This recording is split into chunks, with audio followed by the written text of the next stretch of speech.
At the outset of this narrative, I, Brian Walker, found myself delving into the realm of amateur loveology.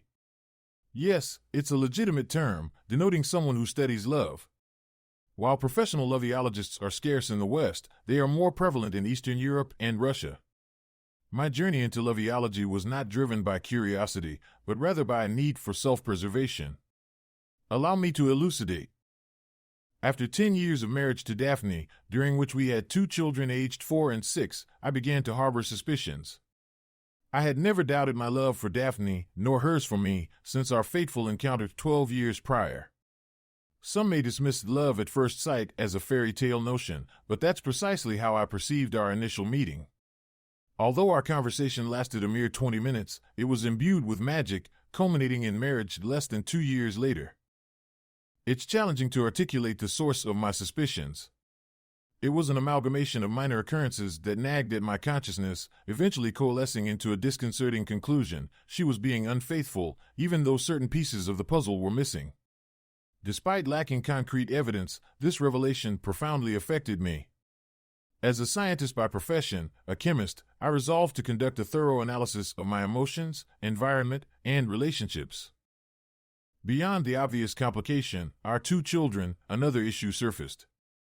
I found myself experiencing a perplexing response to one of our mutual married friends, Gail Stafford, a sensation that had persisted since our first encounter 4 years earlier. Gail's daughter attended preschool with ours, leading to occasional interactions at social gatherings or children's events. However, it was not a relationship per se, as we had never spent one-on-one time together, apart from brief encounters. Although I had never entertained thoughts of intimacy with Gail, unlike the typical married heterosexual male who might fantasize about celebrities like Anne Hathaway or Gal Gadot, I found myself grappling with inexplicable emotions in her presence. Before delving into a solution for my predicament, I embarked on a quest to comprehend the scientific and clinical aspects of love. Drawing upon the principles of the scientific method that had served me well in academia and my career, I sought explanations grounded in scientific accuracy, eschewing the cliched platitudes surrounding love, such as love means never having to say you're sorry or love is blind.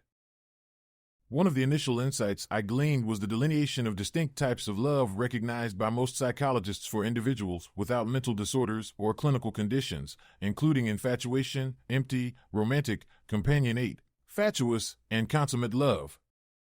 Passion serves as the fundamental element of infatuation.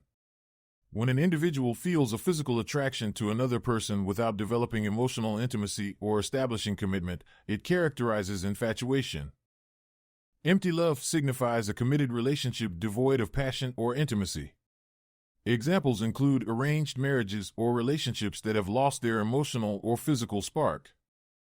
Romantic love entails both physical passion and emotional intimacy without long-term plans or commitments. Companionate love involves commitment and emotional connection, such as in best friendships or familial relationships. Marriages can also exhibit companionate love when passion wanes but commitment and emotional bonding persist. Fatuous love occurs when someone is swept up by passion into an engagement or marriage without emotional intimacy. Consummate love represents the ideal for most individuals envisioning marriage or a spousal partnership.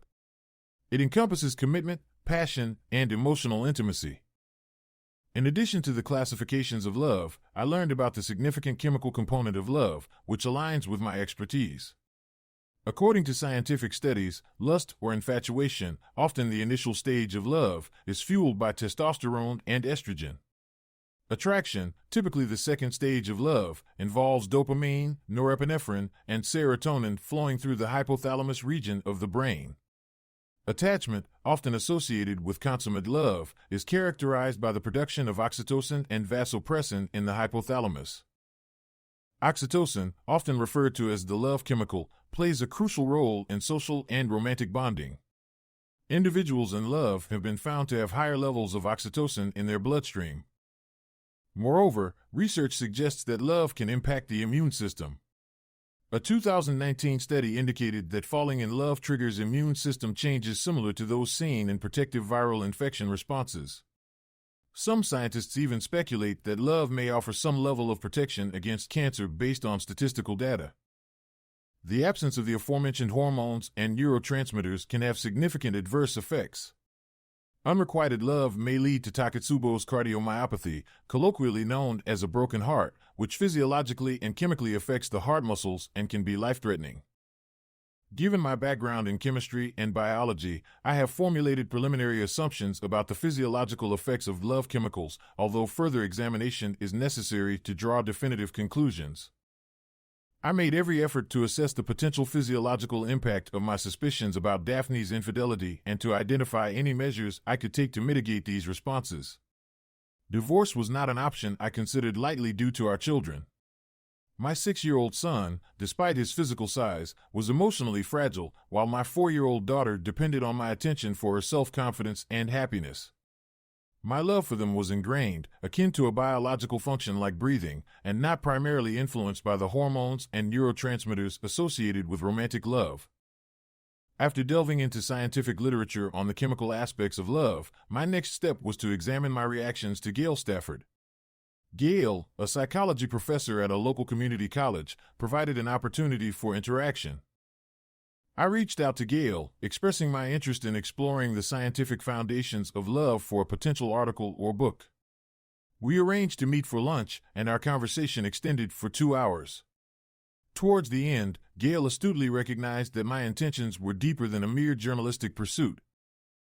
Caught off guard, I attempted to deflect her observation, but Gail's perceptiveness left me no room to hide. While avoiding outright dishonesty, I struggled to articulate the true nature of my inquiries, feeling the weight of her scrutiny. After studying me for a moment, Gail responded, "Fine, if you want to feign ignorance, I'll entertain it to a certain extent. Scenario number 1, you and Daphne are experiencing marital difficulties, and you're seeking some informal marriage counseling. Scenario number 2, you're contemplating leaving Daphne and are searching for validation. Scenario number 3, you're gathering information to assist a mutual friend whom you're reluctant to identify." I remained expressionless, with sweat beads multiplying on my forehead. With no other option, I asked the obvious question. "You mentioned 4 scenarios, but you only listed 3. I was hoping to avoid the 4th in case I'm mistaken about the premise, but since you're being difficult, I'll address it," she retorted sharply. "Number 4 is that you may have feelings for me, either infatuation or initial attraction, and you're probing to see if they're reciprocated," she added, her gaze icy. Realizing the futility of my charade, I hesitated before conceding. Eventually, I slumped in defeat, resting my head in my hands. After a moment, I lifted my head. "I suppose it was foolish to attempt deceiving someone as intelligent and perceptive as you. I apologize." Accepting my apology, Gail insisted, "I still need to know which scenarios apply to you." With a heavy sigh, I admitted, "Number 1, and possibly number 4 as well." "That explains your sweaty palms, increased heart rate, and occasional stuttering when you're around me." I recognized it but dismissed it, assuming I was mistaken because your wife Daphne is more attractive than I am, Gail remarked, amused. "Have you noticed those physical reactions?" I inquired, genuinely surprised. "When we're alone or when you think I'm not paying attention, yes. And just to clarify, I haven't encouraged you and have no intention to, despite finding you attractive. Tom Brady and George Clooney might top you, but among people I know personally, you're the sexiest," she explained with a smile. My forehead now drenched in sweat, I responded after a brief pause, "I'm surprised to hear you say that." "Surprised that I said it, or that it's accurate," she teased. "Both, I suppose," I admitted. "You're likely experiencing a mix of infatuation and attraction toward me, with heightened levels of testosterone and dopamine in your brain's hypothalamus. If you got to know me better, your attraction might not be the same compared to Daphne. The brain chemicals are more potent in the imagination phase before the body catches up. After all, the brain is the primary sex organ," she explained with a chuckle. I shouldn't have been astonished that a psychology PhD would possess this knowledge, even without specializing in loveology. Gail stood up, flashed a smile, and announced, "I'm heading to the restroom. Once you've paid, come walk me to my car." With that, she gracefully walked away, her voluptuous figure swaying with each step. As I settled the bill, I felt a mix of deflation and intense arousal. When we reached her car, She seized my tie, pulling me closer, and whispered, "Just because I know your intentions doesn't mean you can't succeed. It'll take more effort and a change in attitude, though." She pressed her lips against mine for a lingering moment, then slid into her car, giving me a deliberate view of her sculpted legs before driving off without a backward glance. Confusion swirled in my mind, amplified when I received a text from Gail as I walked to my car. It read, "Thanks for lunch, give me a call sometime or check out," followed by a website link. I clicked the link, revealing a list of emotional regulation techniques. Was she encouraging me to pursue her, or was this advice on controlling my attraction to her? Despite feeling as bewildered as a chameleon in a bag of Skittles, I managed to focus at work until late afternoon. Returning to Gail's message, I visited the website she mentioned, which offered strategies for emotional regulation, including situation selection, distraction, expression suppression, and cognitive reappraisal. While not groundbreaking, these techniques forced me to confront my choices. Over the next few weeks, I delved deeper into my amateur loveology pursuits, closely observing Daphne and evaluating my feelings for Gail. The conclusions I reached were unexpected. Firstly, Daphne appeared genuinely content, perhaps happier than ever. Our relationship had evolved into a comfortable companionship with a hint of passion. She cherished our family dynamics, despite the challenges our son faced. And finally, it seemed likely she was experiencing the exhilaration of a new romance, adding excitement to her already fulfilling life. With my convictions solidified at over 90%, I grappled with the question of what to do next. Divorce was off the table due to my commitment to my children, and confrontation seemed fruitless, risking only more pain. Instead, I realized I should embrace the chemical highs of new love, just as Daphne was likely doing. 15 days after my lunch with Gail, her words echoing in my mind, I mustered the courage to call her again. This time, I suggested a picnic lunch in a nearby park, bringing a playful tone to the invitation. I was heartened when Gail arrived at our picnic looking stunning, her hair cascading elegantly. A kiss on the lips as we greeted each other lifted my spirits. After light conversation and a meal, I broached the topic. "Gail, I've examined my feelings for you. You elicit a torrent of love chemicals in my brain. I desire a romantic and sexual relationship with you." Gail smiled, noting my directness. "That's a bold statement. What changed?" "You called me the sexiest guy you know," I replied with a grin. "Unrequited love won't help, but mutual affection will." Gail's smile widened. "I'm not easy, Brian, but I'm worth the effort." With that, I drew closer, ensuring privacy, and shared a passionate kiss. Folding the blanket together, we walked back to our cars, arms brushing occasionally. "I await your call," Gail said, teasingly brushing her fingers over my cheek. As I drove back, fueled by oxytocin and dopamine, I felt a natural high, confirming I was on the right path. Over the next 3 months, I courted Gail with increasing intimacy, progressing slowly but steadily. Our outings, spaced about once a week, ranged from art exhibits to hikes, always respecting our family commitments. After a pivotal moment in my van, we decided it was time to take the next step. "I have a free 3-hour period next Thursday," Gail said cheerfully, fixing her lipstick. "From about 11 a.m. to 2 p.m. Can you make it?" "With that notice, I can certainly arrange it," I replied with a smile, adjusting my tie. "Where should we meet?" "The Holiday Inn on the far west side of town, on Ridge Road. Aim to arrive as close to 11 a.m. as possible, book us a room, and text me the room number disguised as a phone number, with the last 3 digits being the room number. Then, delete it from your phone," she instructed. As I dropped her off at her car, I kissed her on the cheek, humming a happy tune all the way home. The following Wednesday was transformative. When Gail knocked on the door of room 204 at 11:18 a.m., anticipation bubbled within me. Surprisingly, our encounter was far from primal. We undressed each other slowly, savoring every moment. After a shared shower, I carried her to the queen-sized bed. Having a plan in mind, I led the way, and Gail seemed to enjoy it. As we lay side by side, I caressed her nipples while she explored my uncircumcised cock, a novelty for her. When she was sufficiently aroused, I pleasured her with my mouth, alternating between sucking and licking her clit while fondling her breasts and squeezing her firm buttocks. After a powerful orgasm, I entered her slowly, relishing every sensation.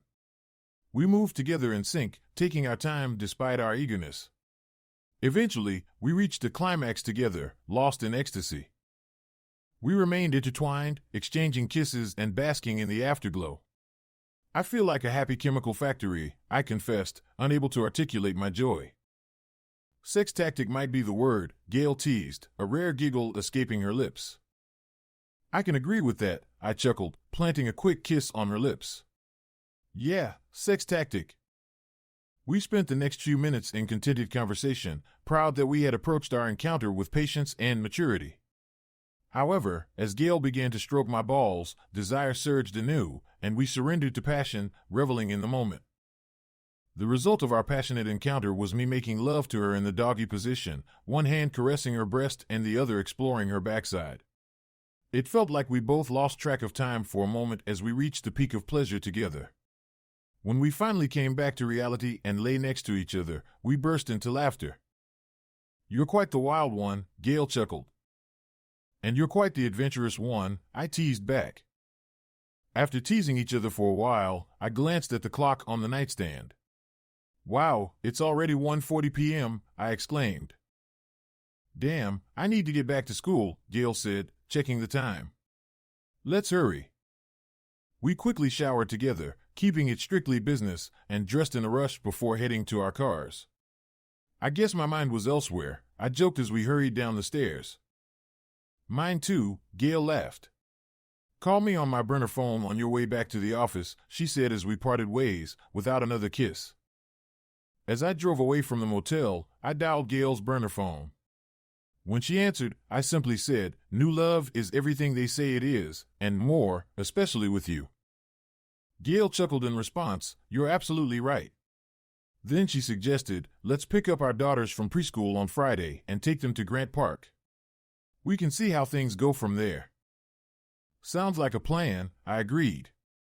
Maybe I'll have my head out of the clouds by then, I laughed, ending the call. That night was unlike any other. Despite our usual routine, I made love to Daphne with a newfound passion, bringing her to multiple orgasms before reaching my own climax. It was a powerful reminder that the brain truly is the most important sex organ. As Daphne snuggled up to me after our lovemaking, she jokingly asked, "What's gotten into you, caveman?" before drifting off to sleep.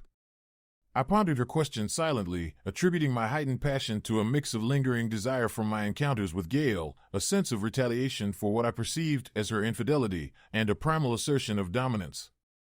Whatever the reasons, I felt content and drifted into a deep, restful sleep. Over the next decade, Gail and I maintained our discreet new love affair through careful planning and discretion. Despite our passionate connection, we made sure to avoid any public displays of affection. We met for intimate encounters roughly every 2 weeks, occasionally engaging in non-sexual activities in between. This arrangement allowed us to compartmentalize our relationship, ensuring minimal impact on our respective family lives. For me, our relationship provided the perfect outlet for my desires while allowing me to navigate the complexities of my marriage with Daphne. It was both surreal and ironic that after being with Gail during the day, I often found myself passionately engaging with Daphne at night. Although I seldom compared my relationships with Gail and Daphne, there were moments when I couldn't help but wonder whom I would choose if I had to pick one. Without hesitation, I knew it would be Gail. Not only did our connection fill me with the euphoria of new love, but she was also an incredibly passionate and athletic lover. As our affair continued for a decade, both our families thrived. Our teenage daughters excelled in various aspects of their lives, including academics and athletics. Gail's son and my son, who had overcome childhood challenges with our support and professional help, were also thriving. My son, now a strong and normal 17-year-old, was considering his options for college, marking a significant milestone in his journey. At that moment, the situation took a sudden turn for the worse. Despite my suspicions about Daphne's infidelity, I had intentionally avoided investigating further, fearing the potential consequences for my family life. Ignorance, in this case, seemed preferable to potential turmoil. However, everything changed abruptly. Daphne had been away for a work conference over a long weekend. The day before her return, Gail contacted me on my regular phone instead of our usual burner phones. "We need to talk," she said abruptly. "What's this about? And why aren't you using our usual line?" I asked, puzzled.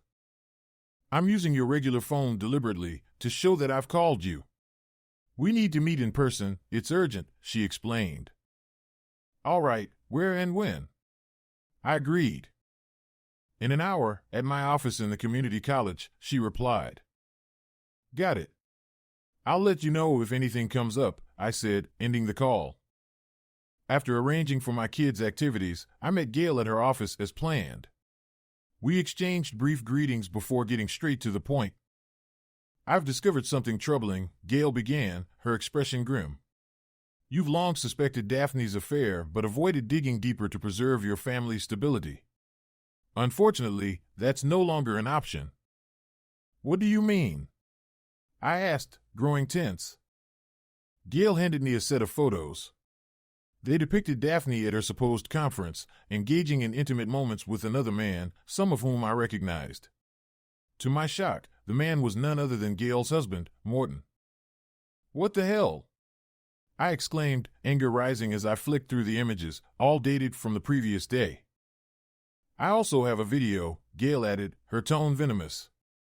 She played it on her phone, revealing Morton and Daphne in a compromising position in a hotel room. Another man, one of Daphne's co-workers, was also present. I stopped the video, feeling a mix of anger and disbelief. The scene lacked the passion and intensity one associated with my own experiences with Daphne, leaving me with a bitter taste in my mouth. After shutting off the video, I handed Gail her phone back. "Where did you get this evidence?" I inquired. I grew suspicious when Morton unexpectedly went on a business trip over a 3-day weekend, something unprecedented in our almost 20 years of marriage. So, I hired a PI. I can't confirm if Morton has been Daphne's partner during the 10-plus years we've been involved, but it's possible they've been together for at least the last 6 months. I never mentioned it to you because we never discuss our spouses when we're together, but Morton's behavior has been strange for about that long," Gail explained, her arms crossed. "This changes everything for me," I stated firmly. "Her infidelity is now public knowledge, and I won't tolerate it. What are your thoughts?" "I'm divorcing the jerk," Gail declared bluntly. "And in response to your unspoken question, no, I don't feel hypocritical because our relationship has always been discreet, known to no one." "I feel the same way," I affirmed.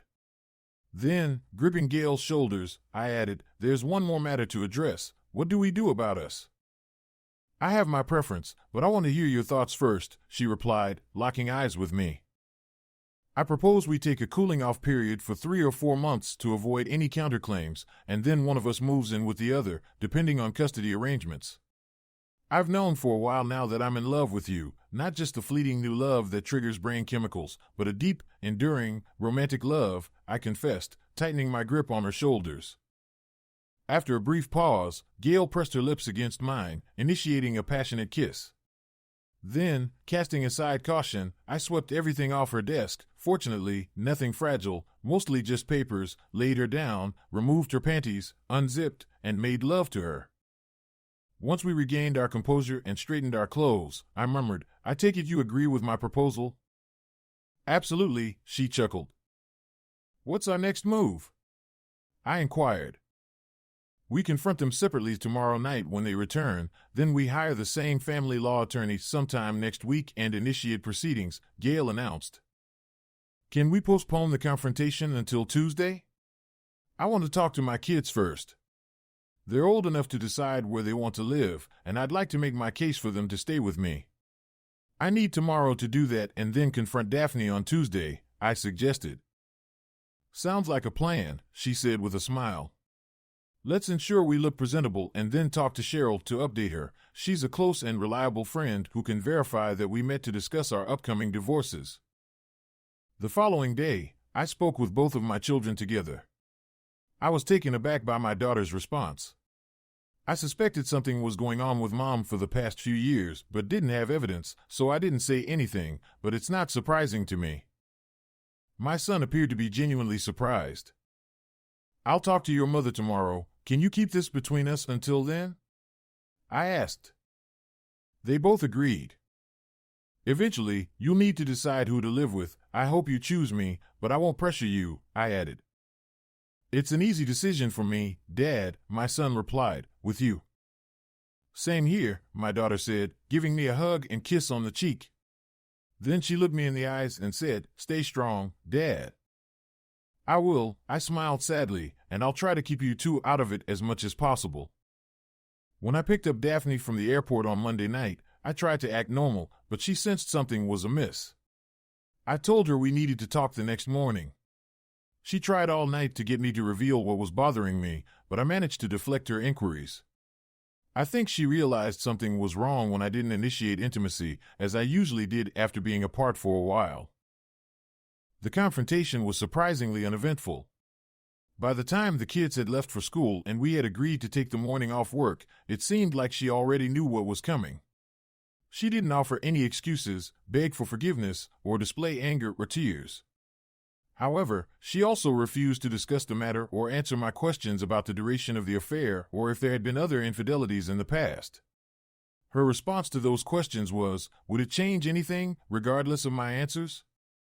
Honestly, I couldn't say it would, so I replied, no. Then what's the point? She asked rhetorically, shrugging. I'll have the divorce papers served by the end of the week, I said calmly, and then we can sort out the practical details. Okay, was her flat response. When I got to work, I called Gail on my regular phone, not my disposable one. Her situation was different. Morton pleaded for another chance, almost on the verge of tears, but she firmly rejected him. We arranged to meet with attorneys from a list we had prepared and scheduled appointments with 3 each. We chose a straightforward female attorney in her 50s. She had Morton and Daphne served on Friday, citing adultery as the grounds. While adultery might not be a major factor in most states, it held significance in ours, so we aimed to negotiate it down to irreconcilable differences. As I mentioned before, both of my children were old enough to choose where to live, and they both chose to stay with me so that I could keep the house. Gail's daughter was also old enough to decide, and she chose to stay with Gail. Additionally, Gail was granted custody of her son, who was too young to decide but expressed a preference to stay with his mother, ensuring she would keep the house as well. Once the custody arrangements were settled, Daphne and Morton finalized their divorce proceedings swiftly. Since I didn't request child support and retained the house, Daphne didn't receive alimony. Instead, in exchange for changing the grounds to irreconcilable differences, I received a 60 to 40% split of our assets. Daphne was granted generous visitation rights, which I had no intention of making difficult for her. In Gail's case, Morton didn't have to pay alimony but was required to provide child support. Gail also received a 60 to 40% split of communal assets in exchange for changing the grounds to irreconcilable differences. Morton was granted liberal visitation rights. Unlike Daphne, Morton attempted to salvage the marriage by admitting to his affair with her over the previous 6 months. He even underwent a polygraph test, which confirmed his claims and revealed no prior infidelities. While this revelation didn't change Gail's decision to divorce him, it facilitated smoother negotiations between them. However, it infuriated me because, combined with Daphne's refusal to discuss or acknowledge her past affairs, it confirmed she had been unfaithful before. The most challenging aspect of the divorce proceedings was refraining from intimacy with Gail during that time. Thankfully, once Daphne and Morton agreed to the terms, the process progressed rapidly, and Gail and I were divorced about 5 months after initiating the paperwork. The weekend after our divorces were finalized, I left my children under the care of my parents at my house, while Gail did the same with her parents at her place. We then embarked on a 3-day trip to a resort together, without informing anyone of our plans. Surprisingly, it was our first time spending consecutive nights together. During those 3 days, Gail and I felt like excited teenagers, albeit with more sexual experience. It was an incredibly fulfilling time for us sexually, surpassing even our initial days together. On the drive back, we discussed our timeline for moving in together and getting married. We agreed that after 2 months of meeting for intimate encounters at least twice a week, we would sell our houses, find a new one together within the same school district, and move in. And that's exactly what we did. A month after our divorces were finalized, we revealed to our children that we had grown close during our shared divorce experiences and asked for their input on our new blended family home. Although surprised, all 4 children were open to the idea, especially after seeing the amenities in the house we were considering, such as a tennis/pickleball court, swimming pool, home theater, and separate bedrooms. We sold our houses at good prices and negotiated a fair deal for the new one. Professional movers helped us relocate about 3 months after finalizing our divorces. Things were made easier by the fact that although our daughters weren't best friends, they had always been close and both had wished for a sister. Additionally, Gail's son looked up to my son, and my son enjoyed having a younger brother. Allowing the kids to decorate their rooms however they liked also contributed positively. Once Morton realized he couldn't salvage his relationship with Gail, he moved in with Daphne, who had secured her own apartment shortly after being served with divorce papers. We later found out from our daughters that Daphne and Morton's cohabitation lasted only about 4 months, even before their divorces were finalized, as Morton discovered Daphne's infidelity and moved out. While this saddened me, as it highlighted Daphne's ongoing issues, I was relieved that it was no longer my concern. Our daughters also revealed that Daphne and Morton were upset when they learned our families were living together just 3 months after our divorces were finalized, and that Gail and I were planning to marry a couple of months later. However, they had no evidence of any pre-divorce relationship between Gail and me. All 4 children believed we had bonded solely through mutual support during our spouse's infidelity. Moreover, the divorce settlements clearly stated that they were final and could not be revisited for any reason. 7 years have passed since Gail and I married, and we are now empty nesters. It's remarkable that our relationship still feels fresh, as we're always delighted to see each other, even after short separations. Our intimacy is even more fulfilling than when we were involved in extramarital affairs, as the secrecy of our relationship no longer adds excitement. With our encouragement and without speaking ill of their parents, Daphne and Morton were able to maintain positive relationships with our children. In fact, my son now works for the same company where Morton holds an executive position, thanks to a recommendation from him.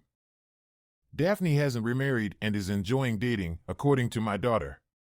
Morton has married a woman without children and appears to be content. It seems that everything has worked out for everyone involved. I never would have imagined this outcome when I first found myself entangled in these complex relationships. Thanks for watching. Subscribe to the channel not to miss new videos.